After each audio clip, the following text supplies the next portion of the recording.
Hello बच्चों। यहां लिखा है point P moves in counter clockwise direction on the circular path as shown in the figure.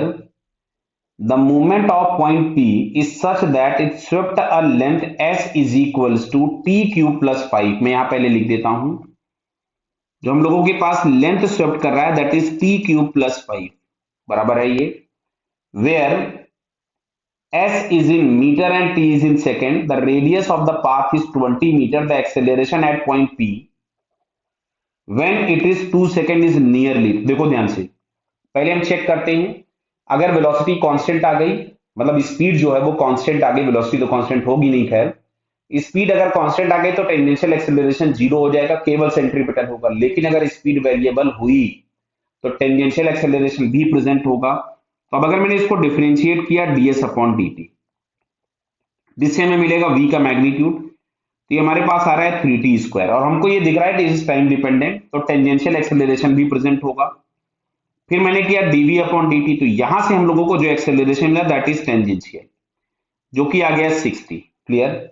और आपसे पूछा है t बराबर 2 सेकंड पे, तो t बराबर 2 सेकंड पे टेंजेंशियल एक्सेलरेशन तो हो गया 12 मीटर पर सेकंड स्क्वायर। अब बात आती है सेंट्रीपिटल फाइंड करने की, तो centripetal acceleration is equals to हम लोग लिखते हैं v स्क्वायर बाई आर। तो सबसे पहले हमको t बराबर 2 सेकंड पे वेलोसिटी चाहिए होगी, तो t बराबर 2 सेकंड पे अगर हमको v फाइंड करना पड़ेगा तो याद आएगा 3 इंटू टू का स्क्वायर, ये भी आ गया 12 मीटर पर सेकंड।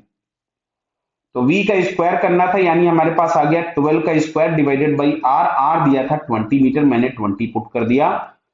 तो यहाँ पे सेंट्रीपिटल एक्सेलरेशन आ जाएगा 144 upon 20, so it is 7.2 metre पर सेकेंड स्क्वायर बराबर है। तो हमको अगर टोटल एक्सेलरेशन चाहिए, टोटल, तो टोटल एक्सेलरेशन के नाम पे हम लोग लिखेंगे सेंट्रीपिटल का स्क्वायर प्लस टेंजेंशियल का स्क्वायर। क्लियर है बताइए। तो सेंट्रीपिटल का स्क्वायर मतलब यहां से हमारे पास आएगा 7.2 का स्क्वायर प्लस 12 का स्क्वायर। तो ये वैल्यू हम लोग सॉल्व कर रहे हैं, तो ये वैल्यू नियरली हम लोगों के पास मिलती है 7.2 का स्क्वायर आ रहा है 51.84 और प्लस इसका स्क्वायर मिलेगा 144, तो it is 195.84, it is nearly 196। तो ये हम लोगों के पास आ जाएगा 14 मीटर पर सेकेंड स्क्वायर। तो जो टोटल एक्सेलरेशन आ रहा है इट इज नियरली 14 मीटर पर सेकेंड स्क्वायर, जो कि हम लोगों को यहाँ पे फोर्थ ऑप्शन में दिया है। So it's fourth answer is correct. Clear बेटा। Okay, all the best.